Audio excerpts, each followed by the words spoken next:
بسم اللہ الرحمن الرحیم۔ السلام علیکم۔ حضرت ثعلبہ بن حاطب رضی اللہ عنہما حضور نبی کریم صلی اللہ علیہ وآلہ وسلم کے پیارے صحابہ کرام رضی اللہ عنہم میں سے تھے۔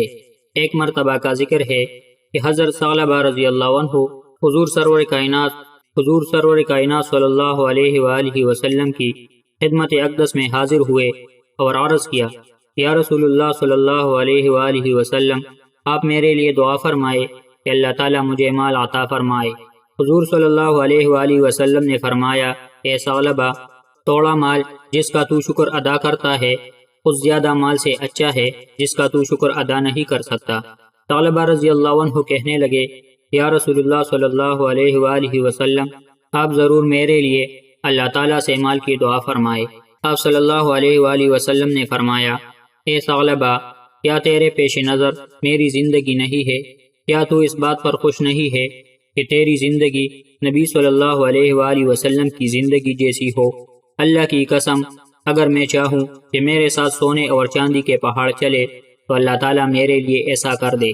جناب ثعلبہ رضی اللہ عنہ نے عرض کیا، یا رسول اللہ صلی اللہ علیہ وآلہ وسلم، مجھے قسم ہے اس ذات پاک کی جس نے آپ صلی اللہ علیہ وآلہ وسلم کو نبی برحق بنا کر مبعوث فرمایا ہے، اگر آپ میرے لیے اللہ تعالیٰ سے مال کی دعا فرمائے تو میں اس مال میں سے ہر حقدار کو اس کا پورا حق دوں گا، اور میں اپنے کہے پر ضرور عمل کروں گا اور لازماً ہر ایک کے حقوق کی ادائیگی کروں گا۔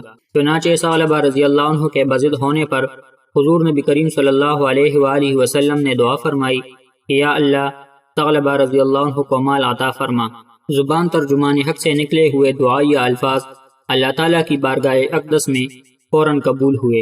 ثعلبہ رضی اللہ عنہ نے بکریاں خریدی اور بکریوں کی تعداد اس قدر بڑھی کہ جیسے زمین کے کیڑے بڑھتے ہیں۔ جناب ثعلبہ رضی اللہ عنہ اس قدر کثیر تعداد بکریوں کے ساتھ مدینہ منورہ سے باہر نکل کر مدینہ طیبہ کے نزدیک ایک وادی میں چلے گئے۔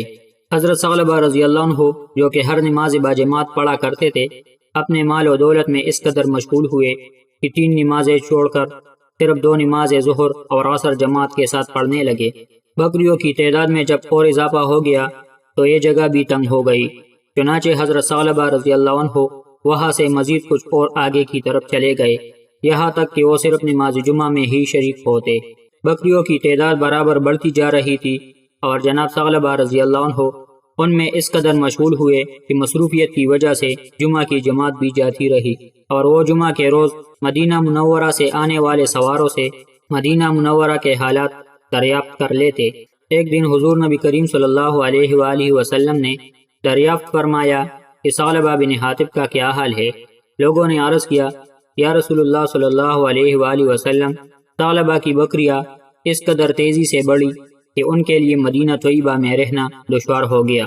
اس کے ساتھ ہی لوگوں نے ان کے تمام حالات بتائے۔ حضور نبی کریم صلی اللہ علیہ وآلہ وسلم نے سن کر ارشاد فرمایا، اے ثعلبہ، افسوس افسوس اے ثعلبہ۔ اور پھر وہ وقت آیا جب قرآن پاک کی یہ آیات کریمہ نازل ہوئی۔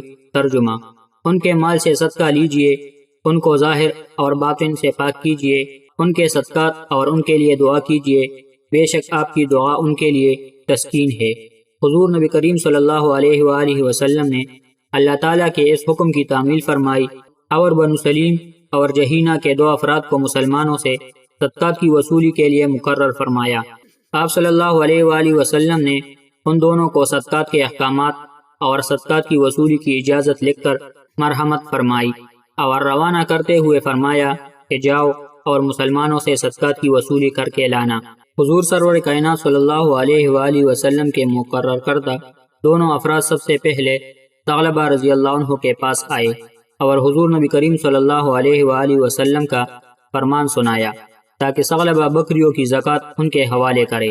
ثعلبہ رضی اللہ عنہ نے یہ سنا تو کہا، یہ تو ٹیکس ہے، ہاں یہ تو ٹیکس ہے، یہ تو ٹیکس ہے، یہ تو ٹیکس کی ہی ایک شکل ہے۔ تم اس وقت جاؤ اور جب اس کام سے فارغ ہو جاؤ تو پھر واپسی پر میرے پاس آ جانا۔ یہ دونوں افراد اس کے بعد بنو سلیم کے اس شخص کے پاس گئے جس کے بارے میں حضور نبی کریم صلی اللہ علیہ وآلہ وسلم نے تاکید فرمائی تھی۔ اس کو بھی انہوں نے حضور اکرم صلی اللہ علیہ وآلہ وسلم کا فرمان سنایا۔ اس نے سن کر کوئی تردد نہ کیا وہ فوراً اٹھا اور اس نے اپنے اعلیٰ نسل کے اونٹوں کے پاس جا کر ان میں سے صدقہ کے لیے چند اونٹ الگ نکال لیے اور ان کو لے کر دونوں افراد کی خدمت میں لا کر پیش کر دیا۔ ان دونوں نے جب یہ اچھی قسم کے اونٹوں کو دیکھا تو کہنے لگے کہ تمہارے لیے ضروری نہیں کہ تم یہ اونٹ ہی دو، اور نہیں تم سے ہم عمدہ اور اعلیٰ نسل کے اونٹوں کے لینے کے لیے آئے ہیں۔ اس شخص نے جواب دیا، آپ ان کو لے جائے، میں برضا ان کو دیتا ہوں، میرا دل اسی طرح خوش ہوتا ہے، اور میں آپ ہی کو دینے کے لیے انہیں لے کر آیا ہوں، آپ قبول فرمائے۔ اسی طرح صدقات کی وصولی کرتے ہوئے یہ دونوں افراد جب فارغ ہو گئے تو واپسی پر دوبارہ ثعلبہ رضی اللہ عنہ کے پاس آئے اور صدقات کے بارے میں سوال کیا۔ ثعلبہ رضی اللہ عنہ اس قدر مال و دولت آ جانے پر بھی مطمئن نہیں ہو رہا تھا۔ وہ مختلف ہیلے بہانے کرنے لگا کہ کسی طرح صدقات دینے سے بچ جاؤں۔ گفتگو کے دوران ثعلبہ رضی اللہ عنہ نے ان سے کہا کہ مجھے حضور نبی کریم صلی اللہ علیہ وآلہ وسلم کا فرمان دکھاؤ تاکہ میں اسے دیکھوں۔ فرمان نامہ جب ثعلبہ رضی اللہ عنہ کے حوالے کر دیا گیا تو اس نے پڑھ کر کہا، یہ تو واقعی ٹیکس ہی کی ایک شکل ہے، لہٰذا تم اس وقت جاؤ، میں اس معاملے میں غور کر کے پھر کچھ کروں گا۔ صاف نظر آ رہا تھا کہ ثعلبہ رضی اللہ عنہ زکوٰۃ کی ادائیگی سے انکار کر رہا ہے، لیکن منہ سے واضح انکار نہیں کر رہا تھا۔ جب یہ دونوں افراد ثعلبہ رضی اللہ عنہ کی طرف سے مایوس ہو کر واپس حضور نبی کریم صلی اللہ علیہ وآلہ وسلم کی خدمت اقدس میں پہنچے تو حضور سرور کائنات صلی اللہ علیہ وآلہ وسلم نے ان کو دیکھتے ہی فرمایا، اے ثعلبہ افسوس۔ اس کے بعد آپ صلی اللہ علیہ وآلہ وسلم نے بنی سلیم کے اس شخص کے لیے دعا فرمائی۔ پھر ان دونوں نے حضور نبی کریم صلی اللہ علیہ وآلہ وسلم کو ثعلبہ رضی اللہ عنہ اور بنو سلیم کے اس شخص کے سارے حالات و واقعات بتائے۔ روایت میں آتا ہے کہ اللہ تعالیٰ نے جناب ثعلبہ کے بارے میں قرآن پاک کی یہ آیات کریمہ نازل فرمائی۔ ترجمہ، اور ان میں سے بعض وہ ہے کہ جس نے اللہ سے عہد کیا کہ اگر اللہ ہمیں اپنے فضل سے عطا فرمائے گا تو ہم صدقہ دیں گے اور صالحین میں سے ہوں گے۔ پس جب ان کو اللہ نے اپنے فضل سے عطا کیا تو انہوں نے بخل کیا مال کے ساتھ اور پھر گئے اور منہ پھیرنے والے ہیں۔ پس نفاق ان کے دلوں میں قیامت کے روز تک اثر دے گیا بسبب اس کے کہ انہوں نے اللہ تعالیٰ سے کیے ہوئے وعدہ کے خلاف کیا، اور سبب اس کے کہ وہ جھوٹ بولتے تھے۔ جس وقت قرآن پاک کی یہ آیت مبارکہ نازل ہوئی اس وقت حضور نبی کریم صلی اللہ علیہ وآلہ وسلم کے پاس ثعلبہ رضی اللہ عنہ کا ایک عزیز بیٹا ہوا تھا۔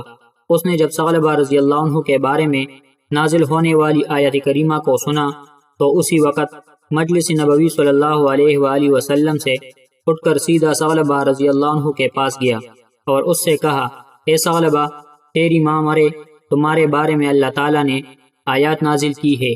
پھر اس نے ثعلبہ رضی اللہ عنہ کو آیات سنائی۔ ثعلبہ رضی اللہ عنہ نے جب یہ سنا تو دوڑتا ہوا فوراً حضور صلی اللہ علیہ وآلہ وسلم کی خدمت اقدس میں حاضر ہوا اور صدقہ قبول کرنے کی درخواست کی۔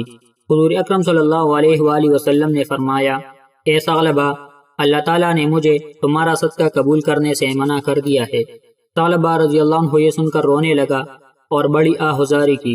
حضور نبی کریم صلی اللہ علیہ وآلہ وسلم نے فرمایا، اے ثعلبہ، تیرے فعل کا نتیجہ ہے میں نے تو تمہیں پہلے ہی کہہ دیا تھا لیکن تم نے میری بات نہیں مانی تھی۔ ثعلبہ رضی اللہ عنہ نے بڑی منت سماجت کی لیکن حضور سرور کائنات صلی اللہ علیہ وآلہ وسلم نے صدقہ قبول کرنے سے صاف انکار کر دیا اور ثعلبہ رضی اللہ عنہ مایوس ہو کر چلے گئے۔ وقت اسی طرح گزرتا رہا۔ جناب ثعلبہ رضی اللہ عنہ نے صدقات دینے کی بڑی کوشش کی لیکن شرف قبول نہ ہوا، حتیٰ کہ حضور اکرم صلی اللہ علیہ وآلہ وسلم کا وصال ہو گیا۔